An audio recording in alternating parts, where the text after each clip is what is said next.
What if I told you that the richest 1% aren't necessarily smarter than you, they just understand something about money that you were never taught?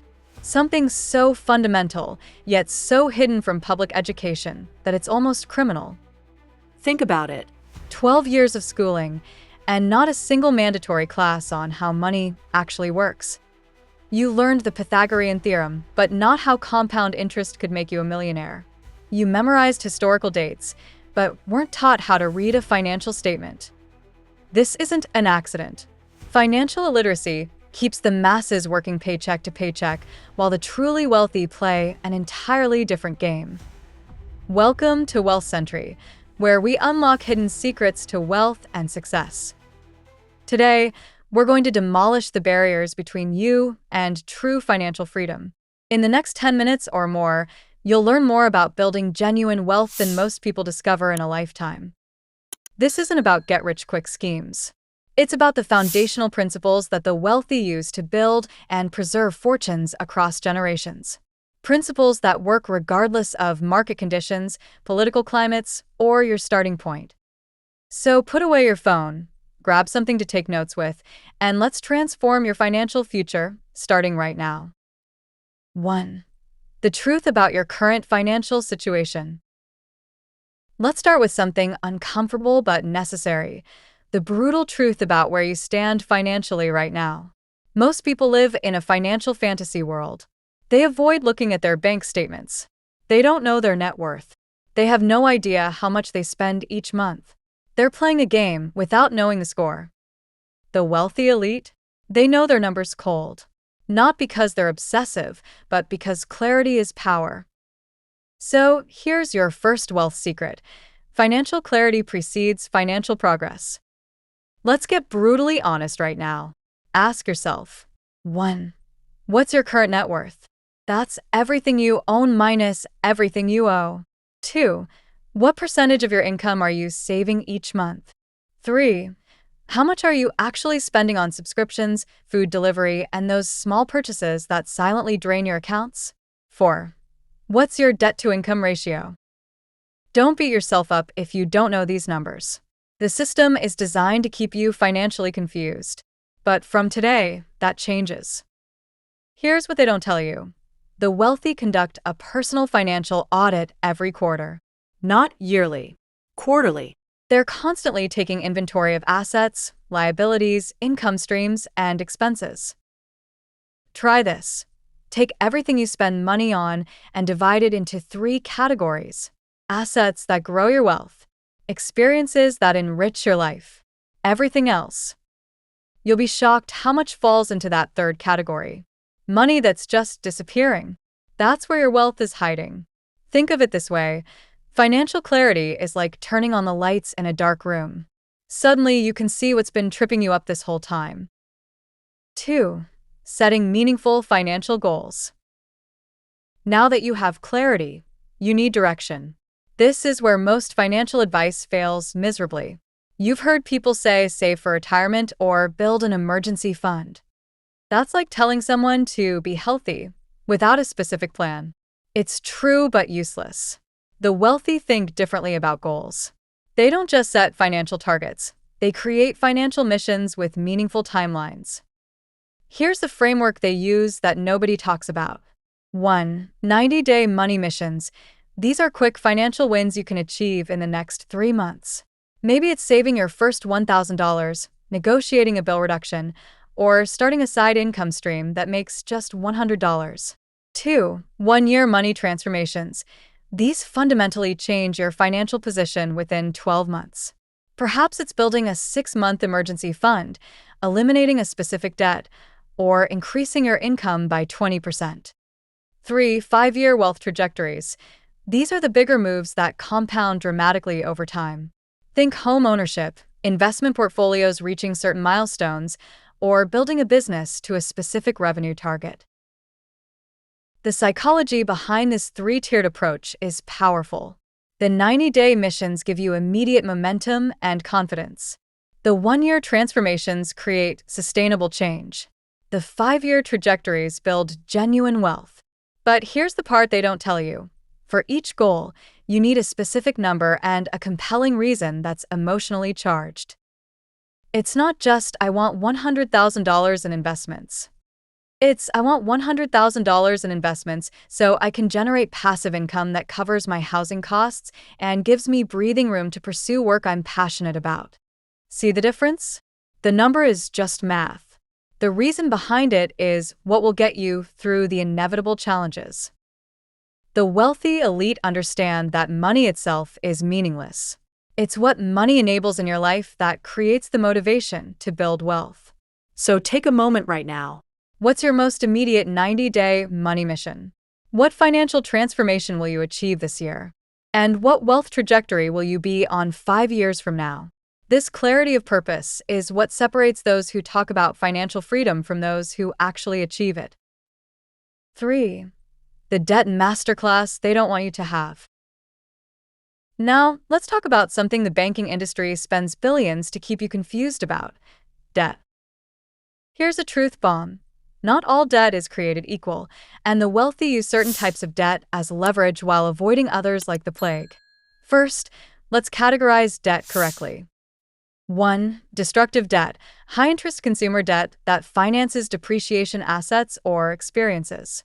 Credit cards, auto loans, and payday loans typically fall here.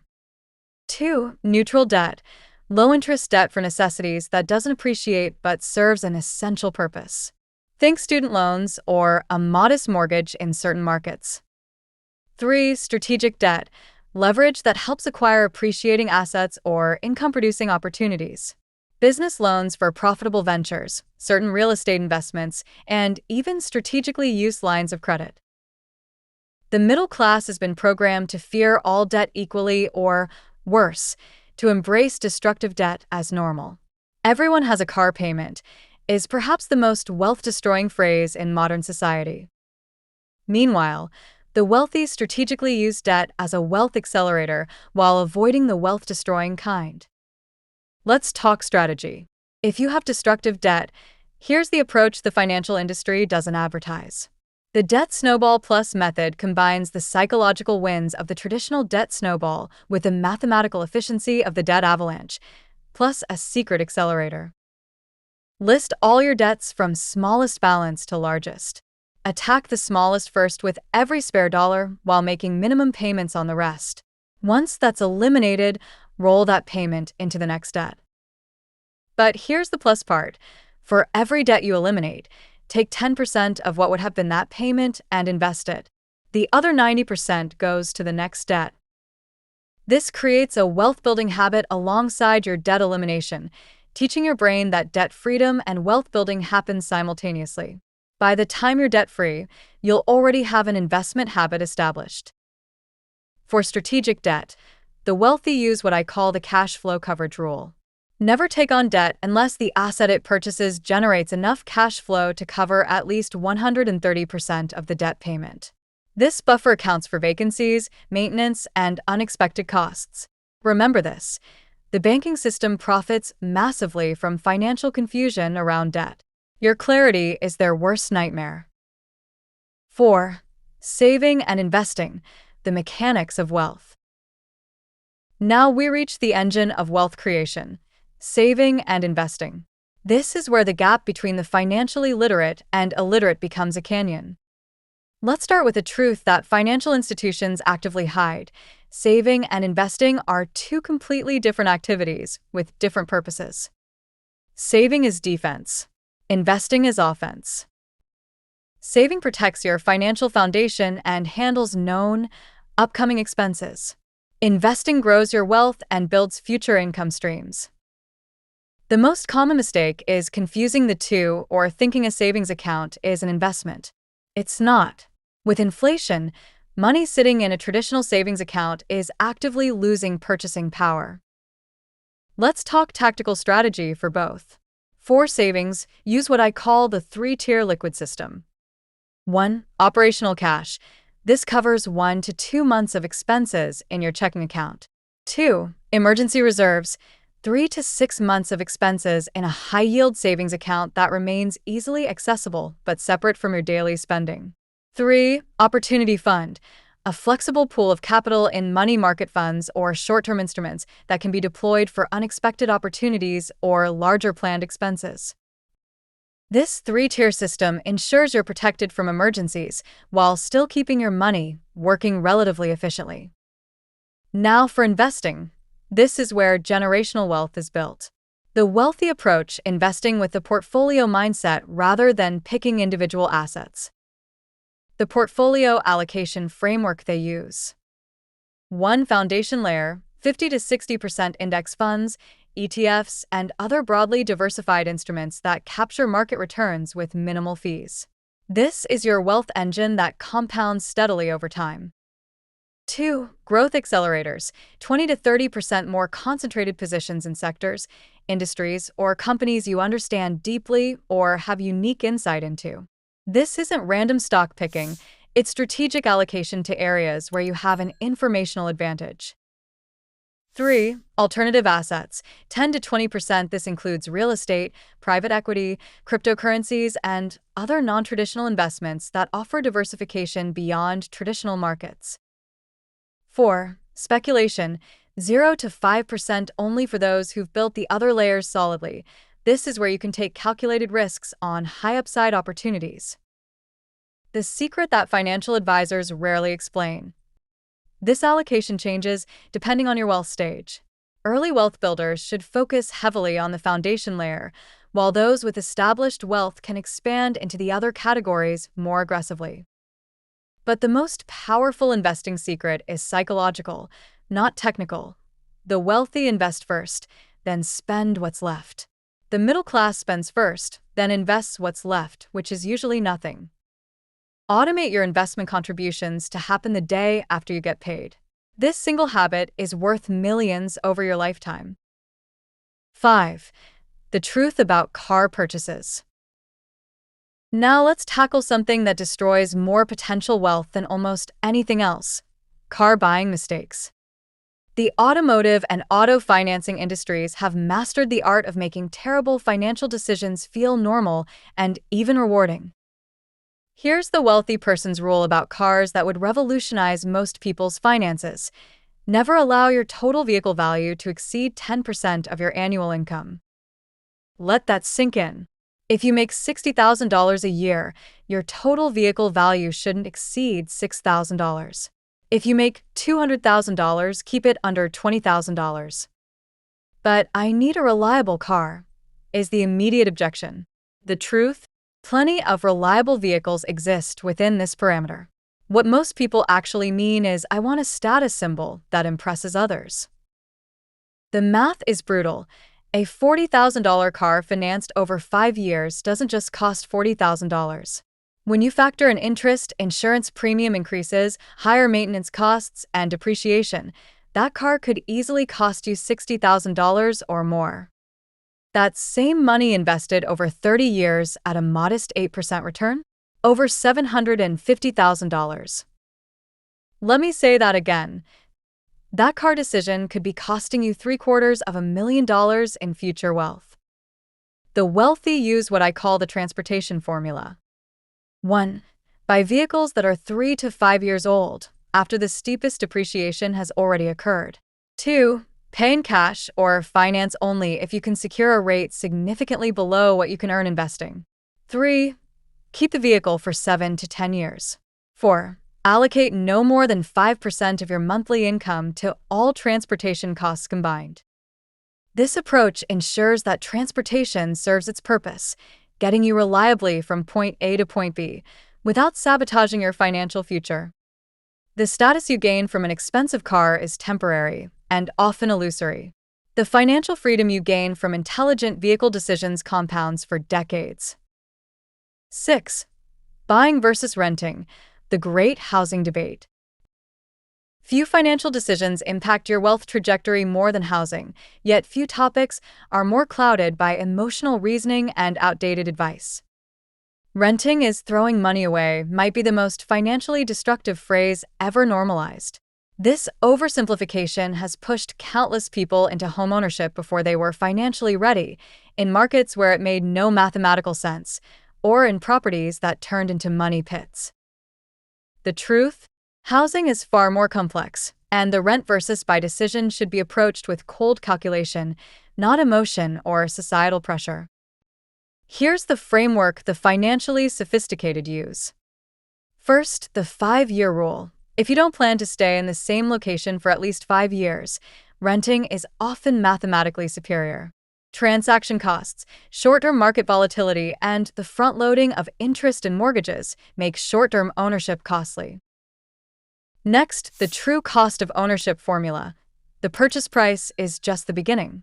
For accurate comparison, calculate mortgage payment, principal and interest, property taxes, insurance, HOA fees, if applicable, average monthly maintenance, typically 1 to 2% of home value annually, opportunity cost of your down payment, what that money could earn if invested. Only when you have this full picture can you compare it to renting costs. The wealthy also consider the mobility premium, the economic value of being able to relocate quickly for career opportunities. For many high-earning professionals, this flexibility alone can be worth tens or hundreds of thousands in lifetime earnings. But what about building equity? Yes, mortgage principal payments build equity, but at a glacial pace in the early years of a typical 30-year mortgage. In the first 5 years, you've built surprisingly little equity through payments, though market appreciation could add more.